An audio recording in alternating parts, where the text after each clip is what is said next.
dulu masa 98 Pak Prabowo dulu yang sering jadi bahan berita ya. Iya, nah makanya ini saya apa pendapatnya sebagai aktivis 98? Jadi ini di forum ini juga Bang, ya. Nanti mungkin bisa, saya ini mau minta maaf secara pribadi kepada Pak Prabowo ya. Mungkin kami dulu di framing ya, seolah-olah Pak Prabowo itu jahat, ya Prabowo itu pribadi yang kejam segala macam. Itu framing memang, kami dapat tuh framing. Tapi ternyata saya berpikir-pikir begini, Pak Prabowo ini dia kehilangan keluarganya, dia nggak diakuin sama mertuanya. Lah, kalau dia menjadi bagian dari Orde Baru, harusnya kan dia diterima sama Orde Baru. Kok dia malah disingkirkan juga? Di mahasiswa, dia juga di framing. Saya berpikir tuh Bang, ya kan, saya berpikir. Akhirnya kemudian saya bilang, wah ini nggak mungkin nih, ya kan. Dan begitu saya dalamin, ternyata memang Prabowo, yang pertama, saya melihat bahwa Pak Prabowo ini justru seorang patriot, seorang nasionalis. Dia cinta bangsanya, dia nggak mau bangsa ini hancur. Yang kedua, Pak Prabowo itu, dia ketika itu, dia wajar menjalankan tupoksinya sebagai militer, Bang. Bukan soal penculikannya ya, iya, bukan. Tapi dia menjaga ini, Bang, menjaga negara ini. Seorang patriot sejati, dia tahu ada ancaman kali ini, ya kan? Apa yang harus dia lakukan? Pasti dia menjaga republik ini, gitu. Dan Prabowo hadir di situ untuk melakukan stabilitas, pengamanan.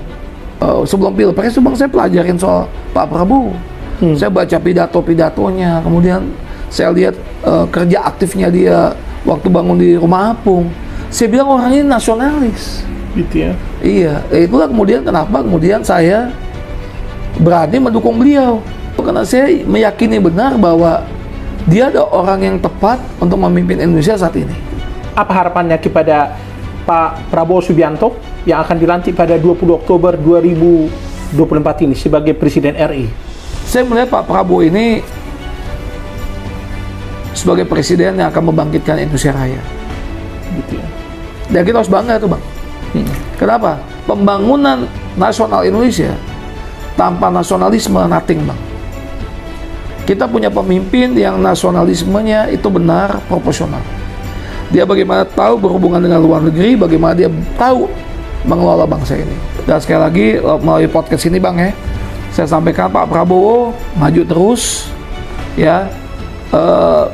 Framing soal pelanggaran HAM, framing tentang hal-hal yang lain, itu jelas bukan framing yang berasal dari mahasiswa dan pengertian sejatinya, tapi itu bisa saja menjadi satu framing untuk melemahkan posisi Pak Prabowo, diungkit-ungkit terus supaya ini menjadi celah untuk melemahkan Pak Prabowo. Kita sama-sama berdoa buat Prabowo supaya setelah 20 Oktober bisa bekerja maksimal dan bisa membangun keberlanjutan, juga membawa kepentingan bangsa yang lebih baik lagi.